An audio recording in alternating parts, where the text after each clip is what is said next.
Hello, good morning students. Part of speech के इस video lecture में आप सभी का बहुत बहुत स्वागत है। यहाँ पर स्क्रीन पर एक सेंटेंस लिख रखा है, Shankar built a house. Shankar को मैंने 1 नंबर दिया है और हाउस को मैंने 2 नंबर दिया है।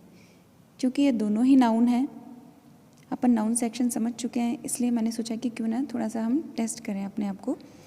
शंकर किसी का नाम है तो शंकर को प्रॉपर नाउन कहा जाएगा। सिंगुलर फॉर्म में है ये, ओके। और नॉमिनेटिव केस में है। नॉमिनेटिव केस वो होता है जहाँ पर कोई नाउन सब्जेक्ट का काम करता है, कर्ता की फॉर्म में होता है, तो इसे नॉमिनेटिव केस कहा जाता है। ये क्लियर हो गया है शंकर के बारे में। हाउस भी अपने आप में एक कॉमन नाउन ही है, सिंगुलर फॉर्म में है और ऑब्जेक्टिव केस में है। ऑब्जेक्टिव केस वो जहाँ पर कोई नाउन ऑब्जेक्ट के रूप में काम करे तो वो ऑब्जेक्टिव केस होगा। मैं उम्मीद करती हूँ आपको नाउन सेक्शन समझ में आया है। पार्ट ऑफ स्पीच हमें क्यों पढ़ना चाहिए? सवाल ये उठता है कि हमें पार्ट ऑफ स्पीच क्यों पढ़ना चाहिए? Why do we learn part of speech? इसके पढ़ने के पीछे एक वजह है बेटा, क्योंकि कोई शब्द कभी नाउन के रूप में काम करता है तो कभी वर्ब के रूप में, कभी वही शब्द एडजेक्टिव फॉर्म में आ जाता है तो कभी एडवर्ब के रूप में। तो हमें इस चीज़ से कंफ्यूज नहीं होना है, और यदि हमारे कन्फ्यूज़न है पहले से तो हमें उसको भी दूर करना है। वैसे तो ये बेसिक नॉलेज में ही आता है, पर कोई बात नहीं, बेसिक नॉलेज हमेशा लिया जा सकता है, कभी भी लिया जा सकता है। तो देखिए यहाँ पर एक सेंटेंस है, 3 सेंटेंस है। My work is easy, they work in a company और वर्क इज़ वर्शिप। तीनों ही सेंटेंस में वर्क और वर्क है। पहले सेंटेंस में मेरा काम, तो मेरा काम नाउन के रूप में हुआ ये, ओके। वर्क यहाँ पे नाउन का काम कर रहा है। दूसरे सेंटेंस में वे कार्य करते हैं इन अ कंपनी, कंपनी में, तो यहाँ पर ये वर्ब का काम कर रहा है, क्रिया के फॉर्मेट में है। और तीसरा सेंटेंस है वर्क इज़ वर्शिप, यहाँ पे फिर से ये नाउन बन गया है। तो कोई भी वर्ड कभी भी कहीं भी लग करके किस हिसाब से कौन से पार्ट ऑफ स्पीच में आ जाता है, हमें इस चीज़ की जानकारी होनी बहुत ही ज़रूरी है। आज की क्लास मैंने प्रोनाउन सेक्शन की ली है, तो आइए मेरे साथ प्रोनाउन सीखने चलते हैं। प्रोनाउन का मीन्स है सर्वनाम। हिंदी में भी हम जानते हैं कि संज्ञा के स्थान पर प्रयुक्त होने वाले शब्दों को सर्वनाम कहा जाता है। तो सबसे पहले डेफिनेशन देख ली जाए प्रोनाउन की। A word used in place of a noun, एक शब्द जो कि नाउन के स्थान पर प्रयुक्त होता है। अब इसका प्रयोग क्यों करते हैं हम लोग? वजह यह है कि बेटा नाउन के रिपीटेशन को रोकने के लिए। सबसे पहले तो हम ये देखते हैं कि सेंटेंस में यदि बार बार नाउन ही नाउन लिखा जाएगा तो वो सेंटेंस की ब्यूटी को ख़राब कर देगा। और दूसरी इम्पॉर्टेंट बात यह है कि नाउन के पर्सन, नंबर, जेंडर तथा केस के अनुसार ही प्रोनाउन का प्रयोग किया जाएगा। समझ में आ गई दोनों बातें आपको? तो अब चलते हैं काइंड्स ऑफ प्रोनाउन, यानी सर्वनाम के प्रकार। इसमें देखते हैं, सबसे पहला हमारा टाइप है personal pronoun. Personal pronoun means Hindi में पुरुषवाचक सर्वनाम, जैसे मैं, हम, तुम, हिंदी में ये सब है, और इंग्लिश में I, we, you, he, she, it, they, me, us, him, them, इस प्रकार से बहुत सारे हैं। और ये सब के सब सब्जेक्ट रूप में भी हैं और ऑब्जेक्टिव रूप में भी हैं। मैं आपको एक सारणी और दिखाती हूँ, उसको देखिए। ये चार्ट हमारी जो भी प्रॉब्लम्स है, जो भी कन्फ्यूज़न है, उनको दूर करने वाला है, ठीक है। देखिए, सबसे पहले पर्सन, 3 होते हैं, फर्स्ट पर्सन, सेकंड पर्सन और थर्ड पर्सन। फर्स्ट पर्सन में आई और वी होता है। ये एक बात इम्पॉर्टेंट ये भी बेटा सुनो, नॉमिनेटिव केस को बोलते हैं कर्ता के रूप में जो काम में लिया जाता है।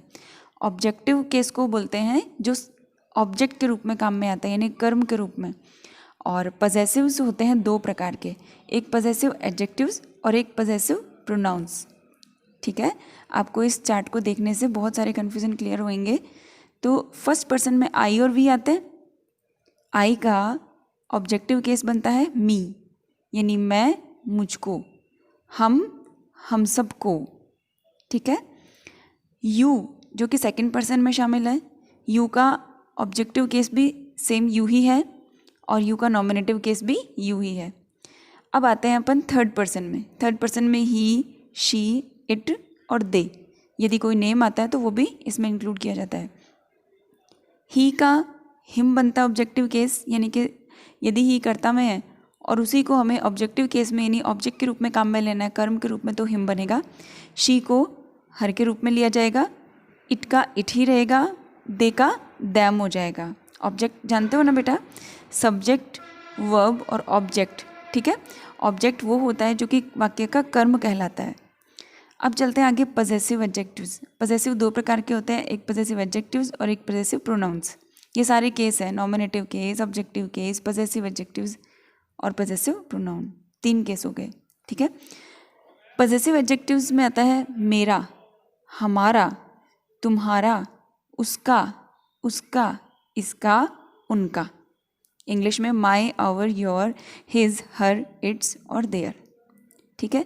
लेकिन जब पजेसिव प्रोनाउन की बात आती है तो वहाँ पर मेरे की इंग्लिश अलग हो जाती है। माइन मीन्स भी मेरा ही होता है, आवर्स हमारा, योर्स तुम्हारा, हिज उसका, हर्स उसका गर्ल के लिए, इट का कोई पजेसिव प्रोनाउन नहीं होता और देयर का देयर्स। ये सारणी अगर आपके क्लियर है तो अपन आगे बढ़ सकते हैं। देखिए, हाँ जी बेटा, इसमें देखिए ये मैं आपको समझा चुकी हूँ। I, we, you, he, she, it, they, me, us, him, them किस प्रकार से काम में आएंगे। एक एग्जाम्पल लिखा है, एग्जाम्पल लिखे हैं 2 अपन ने, आई एम अ टीचर और दे हेल्प अस। आई जो है यहाँ पर वो है नॉमिनेटिव केस का फर्स्ट पर्सन प्रोनाउन। क्लियर आपके माइंड में, नॉमिनेटिव केस का फर्स्ट पर्सन प्रोनाउन। ओके, आगे बढ़ते हैं।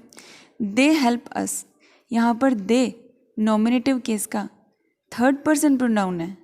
आपको उस सारणी को याद करके बताना होगा जवाब। और अस क्या है, ऑब्जेक्टिव केस का थर्ड पर्सन प्लूरल प्रोनाउन है। ओके, बहुवचन होता है ना हमको। नेक्स्ट पे आगे चलते हैं बेटा। ये वाला पजेसिव प्रोनाउन भी अभी क्लियर होगा, क्योंकि जब आपने पर्सन समझ चुके हैं, उनके पजेसिव समझ चुके हो आप, तो फिर पजेसिव प्रोनाउन भी क्लियर हो जाएगा अभी आपके। पजेसिव प्रोनाउन में है my, our, your, his, her, its और देयर, ठीक है। और इसका एग्जाम्पल देखते हैं। एक एग्जाम्पल है, 2 एग्जाम्पल है। Hours is a great country, यानी हमारा एक महान राष्ट्र है। देखिए, आवर्स हमारा, इज़ अ ग्रेट कंट्री, हमारा जो है राष्ट्र है वो एक महान है। दिस स्कूटर इज़ योर्स, मैंने योर्स को अंडरलाइन किया है। आप देख सकते हैं आवर्स और योर्स ये दोनों के दोनों पजेसिव प्रोनाउंस हैं। लेकिन मैं अगर इन दोनों सेंटेंस को थोड़ा चेंज करके बोलती कि आवर कंट्री इज़ ग्रेट, तो वहाँ पर आवर पजेसिव एडजेक्टिव होता। जब आप एडजेक्टिव समझेंगे तो क्लियर आपके जो कन्फ्यूजन है वो सारे हट जाएंगे। इसी प्रकार जब मैं ये बोलती कि योर स्कूटर है ना, तुम्हारा scooter, this is your scooter बोलती, तो फिर जो योर होता वो प्रोनाउन नहीं होता, फिर वो एडजेक्टिव हो जाता। प्रोनाउन की क्या खास बात है, उसके आगे नाउन नहीं होता, वो तो नाउन की जगह पे है ना। समझ में आ रही है बात। और एडजेक्टिव क्या होता है, वो उसके अंदर नाउन भी ज़रूरी होता है, नाउन को क्वालिफाई करता है वो। इन दोनों उदाहरणों में आपका कन्फ्यूज़न क्लियर हो जाना चाहिए कि प्रोनाउन में और एडजेक्टिव में क्या डिफरेंस होता है। यहाँ पर योर्स अकेला आया है, यहाँ पे आवर्स अकेला आया है, तो ये पजेसिव प्रोनाउंस हैं। Okay, clear. नेक्स्ट पे चलते हैं हम। डेमोन्स्ट्रेटिव प्रोनाउन, संकेतवाचक। जब हम किसी चीज़ को इशारे में बोलते हैं कि ये, वो, ये सब, वो सब, तो वहाँ पर डेमोन्स्ट्रेटिव प्रोनाउन काम में आता है। दिस, दैट, दीज, दोज, ठीक है, ये सब डेमोन्स्ट्रेटिव हैं। नेक्स्ट है, इसके एग्जाम्पल देखिए। दीज आर पेन्स, ये पेन है, ये सब के सब पेन है, कलम है। दैट इज़ अ फैन, वो कोई दूर पे है, ठीक है, वो एक पंखा है। दूरी बताने वाला शब्द है दैट, निकटता बताने वाला शब्द है दिस, और दीज होता है उसका बहुवचन, और दैट का बहुवचन क्या होगा, दोज, ठीक है, आपने पढ़ी रखा है ये सब। नेक्स्ट चलते हैं हम। डिस्ट्रीब्यूटिव प्रोनाउन, डिस्ट्रीब्यूटिव होता है व्यष्टिवाचक। अब इसके अंदर 2 चीज़ें शामिल हैं, एक ईच, आइदर और नीदर। देखिए इन तीनों में क्या चीज़ है। Each of the boys won a prize, एक एग्जाम्पल है कि उन लड़कों में से प्रत्येक ने इनाम जीता, ठीक है। Neither of them has a pen, उनमें से किसी के पास भी पेन नहीं था। नीदर मतलब नेगेटिव सेंस देता है, ना तो नहीं, ठीक है। मैंने ईच को भी अंडरलाइन किया, मैंने नीदर को भी अंडरलाइन किया। दोनों में एक कॉमन बात यह है कि यहाँ पे दोनों में ही ऑफ लगा है और दोनों के बाद ही जस्ट नाउन है, बॉयज़, ठीक है, नाउन है ना। तो अब यहाँ पर अपन देखते हैं, एक इम्पॉर्टेंट बात मैंने यहाँ पे लिखी है कि ईच, आइदर, नीदर के बाद में अगर सिंगुलर नाउन हो जाए तो डिस्ट्रीब्यूटिव एडजेक्टिव बनता है वो। यहाँ पर अपने को क्लियर ये होना है, इम्पॉर्टेंट बात ये है बेटा कि ईच के बाद में जब आप कोई नाउन नहीं देखें तो वो होता है ईच प्रोनाउन में आएगा।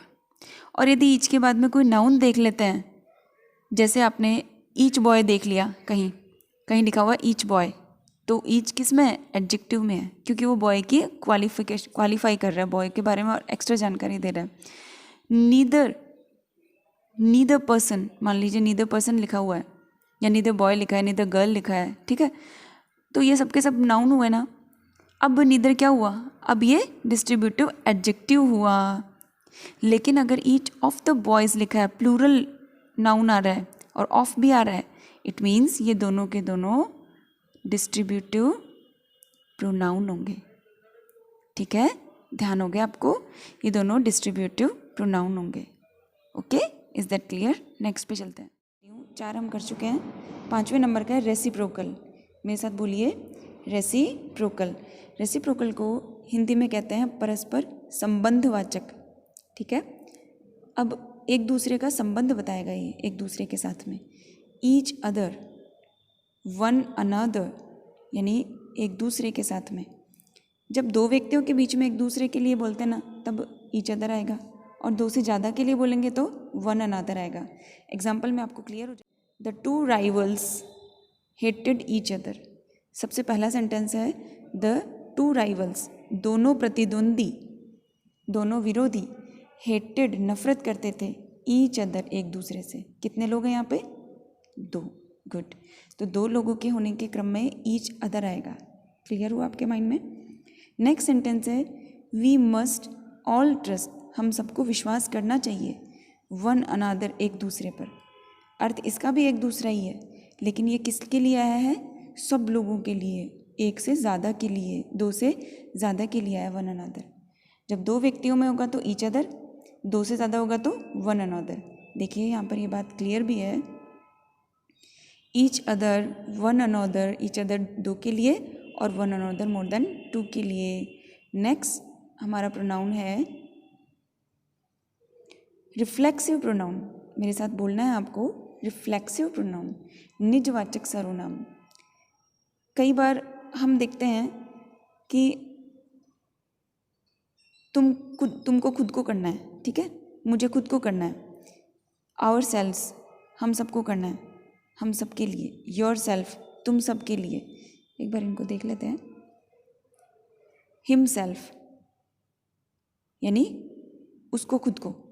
यूज़ एज एन ऑब्जेक्टिव, मतलब ऑब्जेक्टिव केस, यहाँ पर केस लगाना भूल गई मैं। यूज़ एन ऑब्जेक्टिव केस यानी ऑब्जेक्टिव केस के रूप में काम में आते हैं ये। एग्जाम्पल देखते ही हम समझ जाएंगे ऑब्जेक्ट के रूप में कैसे काम में आते हैं।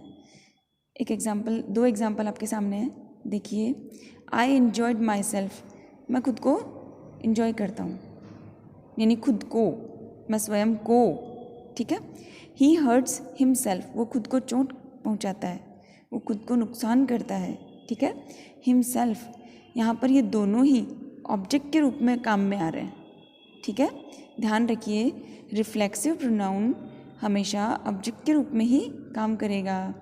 एक ऐसा ही एक और प्रोनाउन है एम्फेटिक प्रोनाउन। मैंने इसको इसके बिल्कुल नज़दीक में इसलिए लिखा है ताकि आप समझ सकें।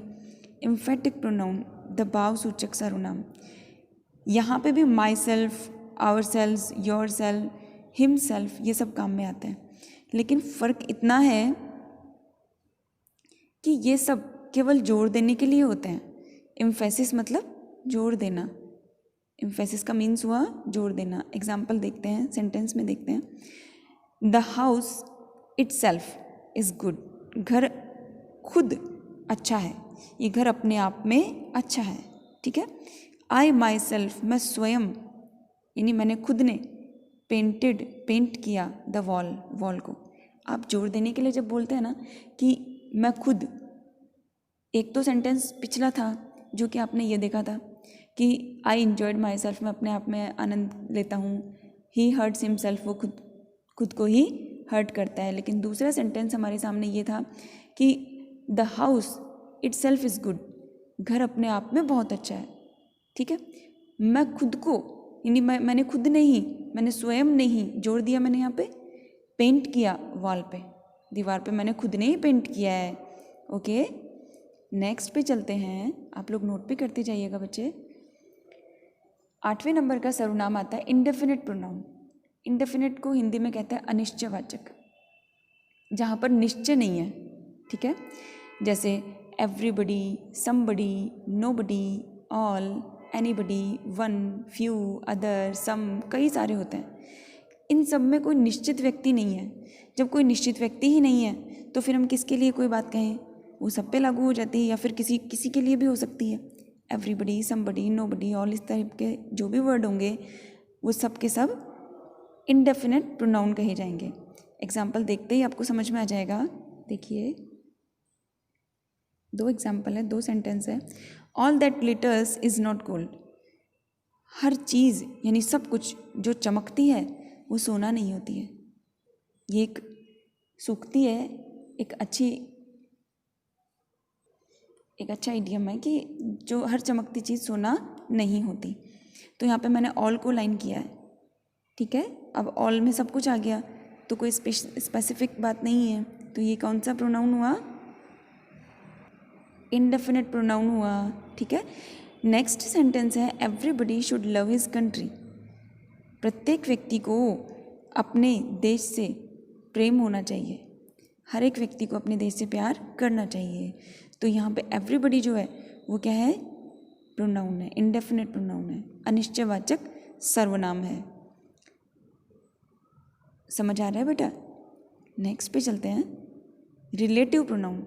बहुत ज़्यादा दिमाग पे जोर डाल के नहीं देखना है, इनके सिर्फ टाइप है और इनको टाइप को आपको समझना है, इनको रटना नहीं है, केवल समझना है, हल्का फुल्का तौर पे समझना है, ठीक है।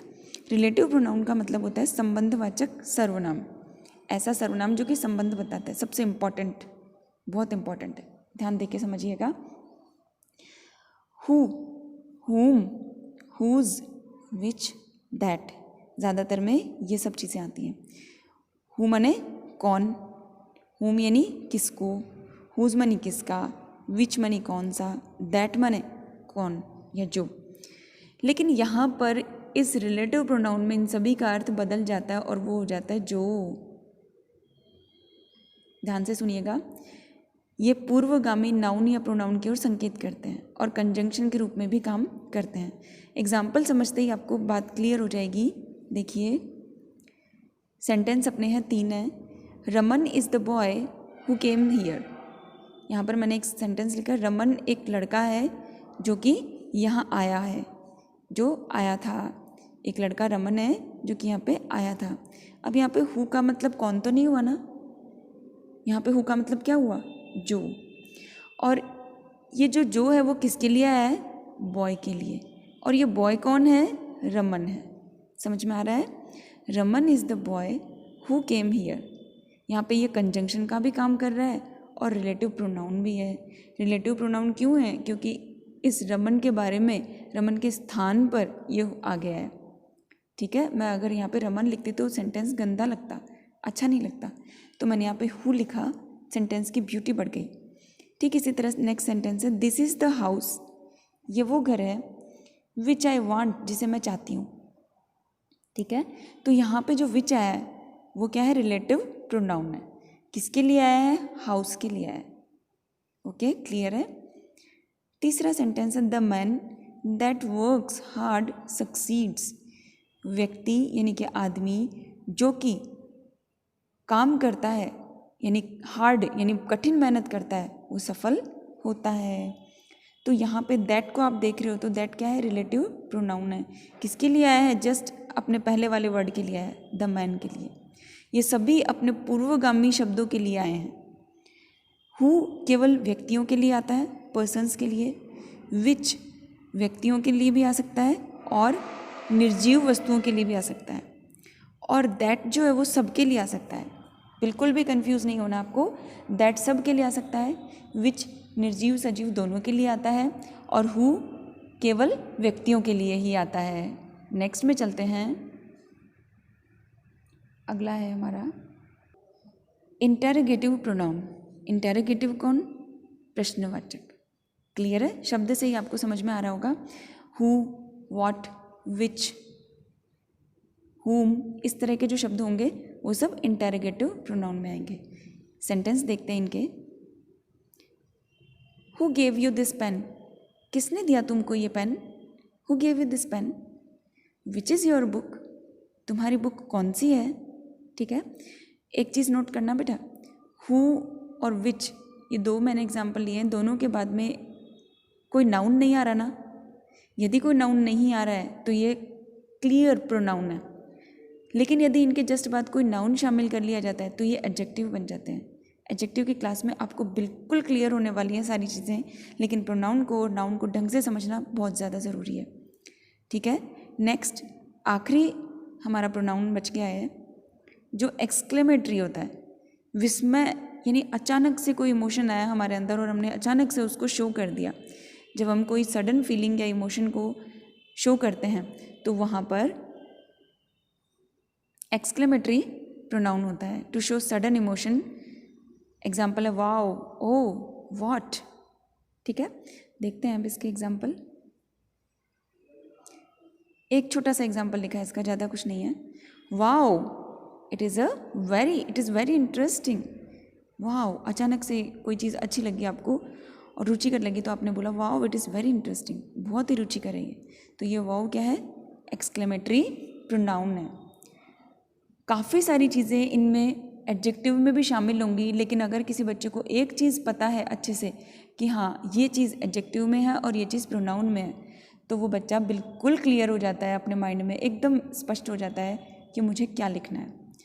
ठीक है, जब हम एडजेक्टिव करेंगे तब आपको और भी अच्छे से क्लियर हो जाएगा। फ़िलहाल के लिए प्रोनाउन को बहुत अच्छे से क्लियर करना है आप लोग को। चाहो तो स्क्रीनशॉट ले लो और चाहो तो मेरे साथ साथ नोट करो। Okay, thank you.